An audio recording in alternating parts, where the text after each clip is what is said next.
It's the last single girl kiss. They're back and on the big screen. Carrie, Charlotte, Miranda, Samantha, and a guy they like to call Mr. Big. Welcome home, baby. Can we afford this? I got it. Women everywhere are dying to find out what's happened to their favorite heroines since the series finale, Happily Ever After. Carrie, you're the one.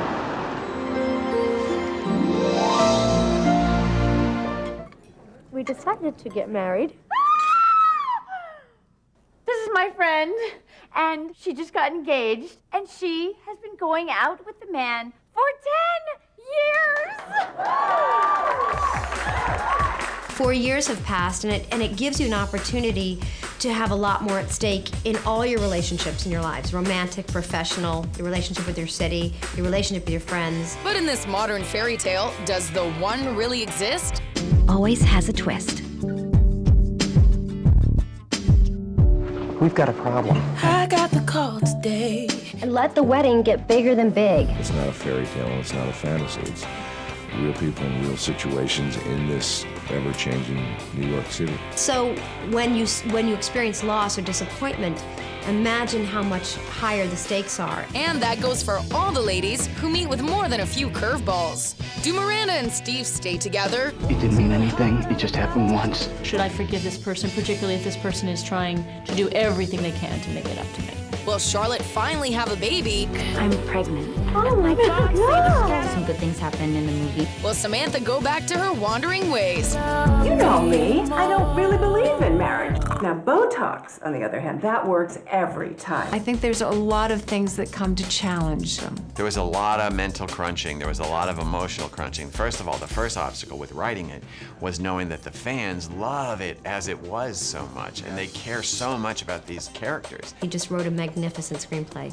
They really took these characters and challenged them and took them in places you wouldn't expect they would go. Bad things happen to all of us, embarrassing things. Yeah. And that's kind of what I think people relate to. Like, we wear the glamorous clothes, but bad things still happen to you. These are much more grounded, real people who are dealing with real grown-up adult situations. Doesn't mean it's not funny, though. There's always got to be that conflict, even in comedy. For now, can't you stop worrying for me and just go ahead and feel what I want you to feel? Jealous. Oh, jealous of me living in this gorgeous penthouse in Manhattan. Of course, some things stay the same. How often do you guys have sex? Sex. Miranda, please. Fine. How often do you guys...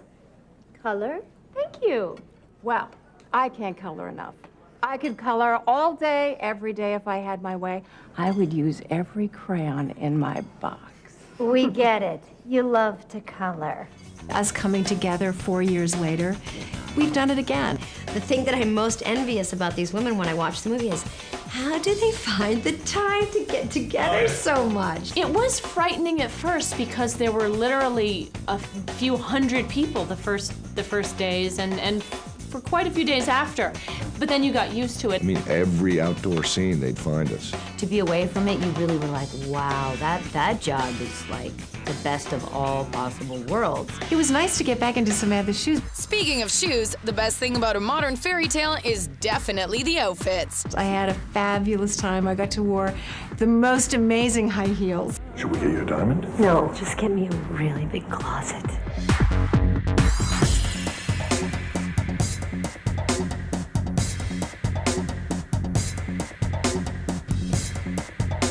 There is so much wardrobe and sex in the city that I think the main challenge here is just keeping it all straight. It comes from Paris, it comes from Italy, it comes from New York, it comes from everywhere. Those details that tell the story of how you dress. After years of being styled as their on-screen alter egos, the ladies had tips on how to get their Sex and the City looks. Individuality. You gotta have a lot of money to achieve Miranda's look. You know that whole thing about, like, take one accessory off or one piece of jewelry off? That would be a Charlotte thing. The column line, that if you wear, you know, a single color, that it really elongates you. So like when you're getting dressed and you put everything on, look in the mirror and whatever catches your eye, take that off. Break the rules if you want. But in the end, will that designer slipper come with a Prince Charming attached to it? And Cinderella and the prince live happily ever after. You know that this is just a fairy tale, right, sweetheart? And things don't always happen like this in real life. I just think you should know that now.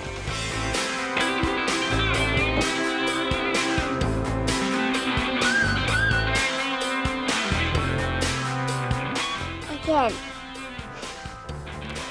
Another one bites the dust.